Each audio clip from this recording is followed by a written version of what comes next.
Blessings and wholeness, family. One love. What's up? Jesse Tree here. Hope you're having a beautiful day. I'm definitely having a beautiful day. How could I not? Look at the sun and the place that I'm in here. So, giving thanks for every and each day, whether they're trials or bliss, it's all part of the becoming. And that's what I wanted to take a moment of time with you about today. I believe we are in the time of the quickening. That we are essentially in ascension, what people would call ascension, though when you really understand that there's no high or low, there's just love, and then there's nowhere to go, there's no judgment.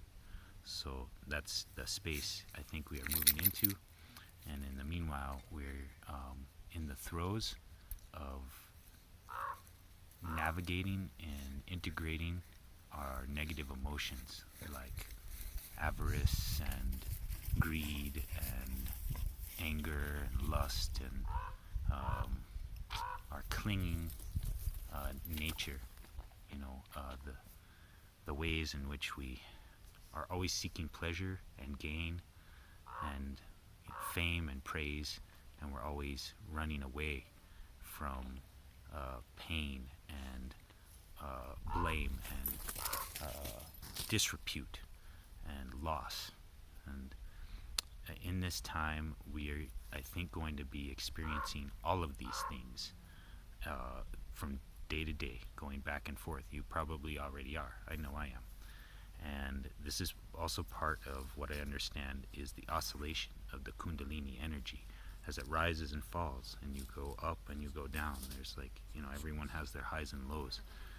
We're to navigate this time is what I'd like to be able to share tools about with you all to help you, if I'm able, just to recommend some, because we always help ourselves, but sometimes we need just another reminder, So as we are ascending, there's going to be things that are showing up in the exterior world, like all of the conflict, like all of the volcanoes, all of the, there was that great power outage in Europe, that is leaving people very afraid.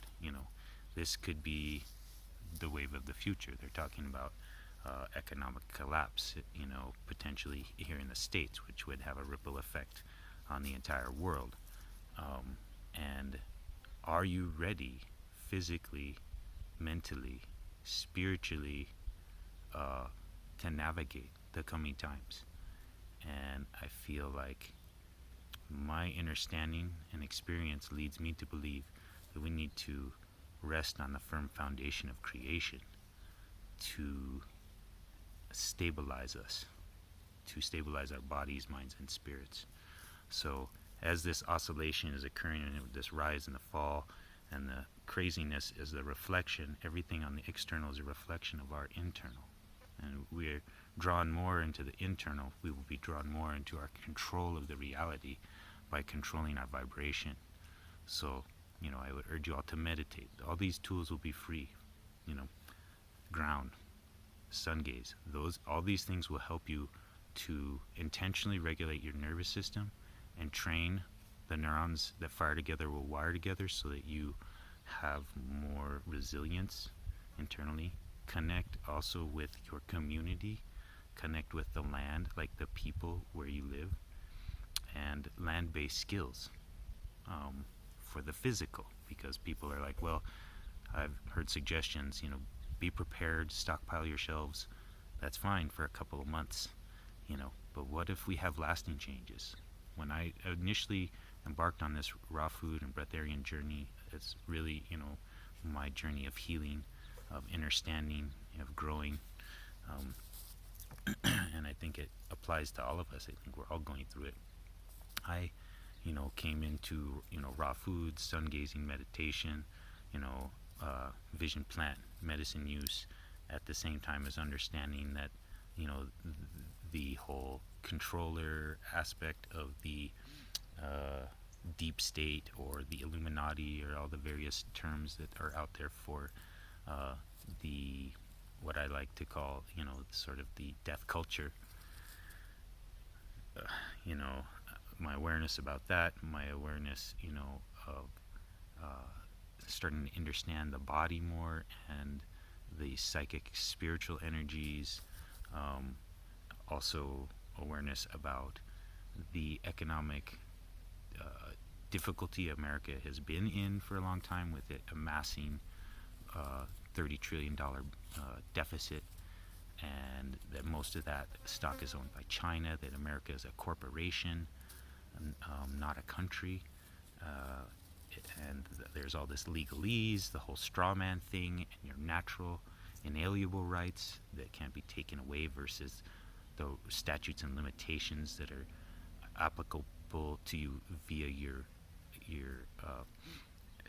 acknowledgement of you are that birth certificate, straw man, capita demutia entity in the legal system. So, all, as well as like the potential of a great solar flash, magnetic pole flip of the earth, all these things are not certainties, but realistic potentials that, an ounce of prevention is worth a pound of cure. So if we learn to fast and meditate, stabilize our minds, learn to live on less, learn to live off the land. That's why I'm here with this beautiful plant here today. I want to talk about this momentarily.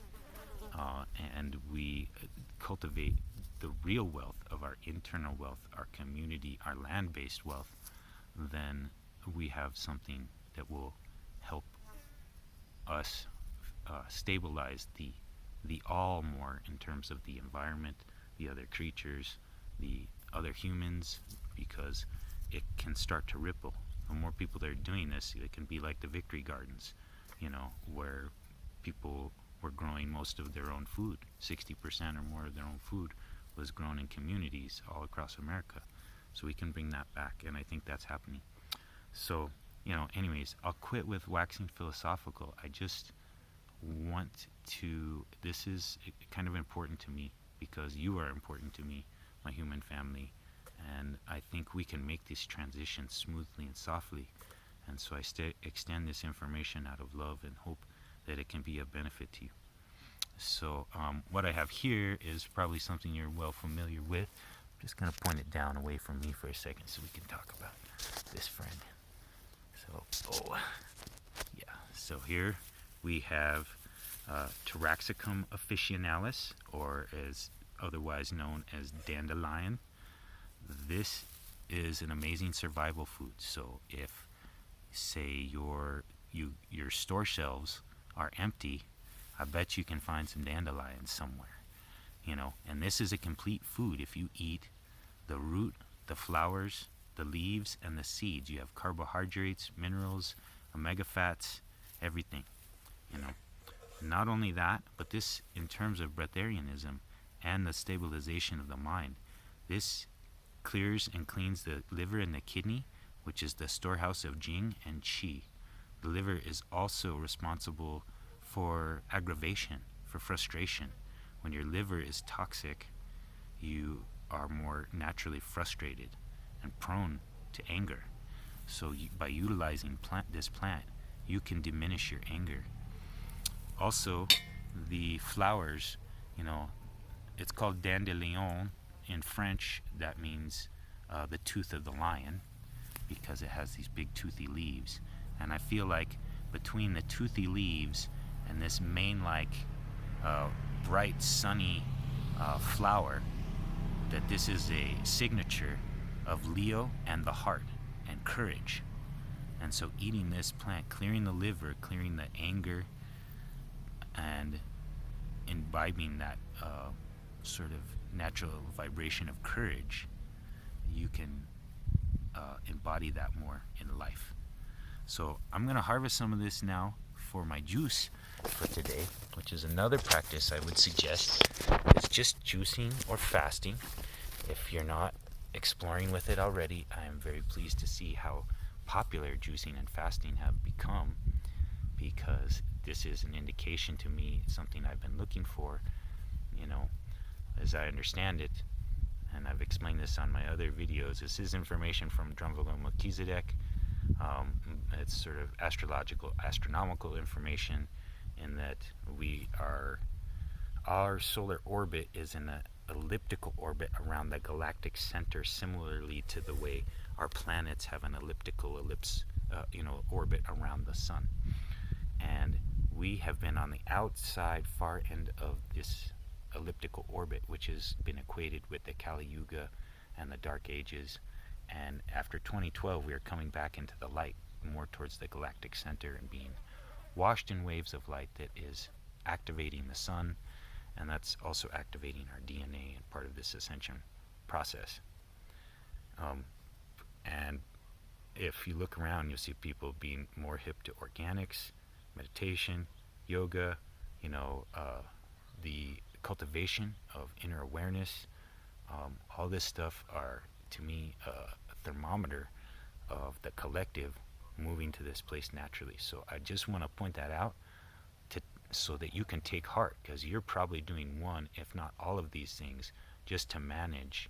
And that's the thing, is we need these tools. That's what they're for, to manage difficult shit, which we are obviously in the midst of, right?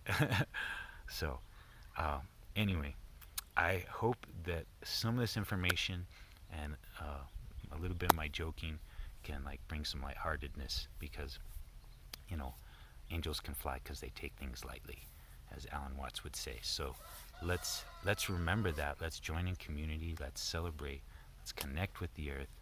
Let's fast. Let's pray. Let's meditate our way into a higher vibration, as we have the 5D, 3D earth split that is happening, and try to join as many beings into our compassion and to extend as much help to all as possible. So hope you got something from this, family. Sending you all the love and positive vibrations today. Let's connect on the highest timeline possible here in the future. All right, blessings and wholeness. Okay, family, here's another superfood that you can work with in your juices or in your salads. This is alfalfa. So I'm just going to harvest a little bit of this, and then we'll show you our juice. We're also going to get a bit of this grass. All the grasses across the earth are safe to juice, so you can throw these in your juicer. I tend to chop them up into little bits. I'll show you that in just a sec. Make sure you're gathering from a place that's clean. Alright, so we got our alfalfa, and we got a bunch of dandelions here. Not too much, because, dandelions are very bitter. And it's good to taste that flavor of bitter. It actually stimulates that secretions of the liver, the bile ducts, and all those things open up. And I like to chop the grass like this just because it goes through the juicer a little better, as well as the alfalfa. And really the tips are the most nutritive. So alfalfa is a nutritive herb. Dandelion is also nutritive but detoxifying. And then grass is super nutritive also. Has, I think, 92 of the 102 minerals you need, something like that. A lot of the aminos. And so now we're gonna prep the rest of the veg, and I'll show you the rest of the recipe. One love, family. All right, here we got our wild green juice. This stuff is going to be very alkalizing, very mineralizing, very detoxifying. And one last thing I wanted to share here is I like to use this vacuum sealer, and it's very simple. You just screw down the lid, pop this thing on here, and you press the button, and it starts to seal the juice, so there's less oxidation, and it keeps the juice fresher. And then I'll keep it in the fridge. And so this is my juice for the next 2 days. So I'll have juice for work, and it's pressure sealed, green juice. It should stay pretty fresh for that time. Ideally, you drink your juice within the first 2 hours of making it, and that's So this is going to be my juice for today, and this will be my one for tomorrow. But this one will be, at least pressure sealed. So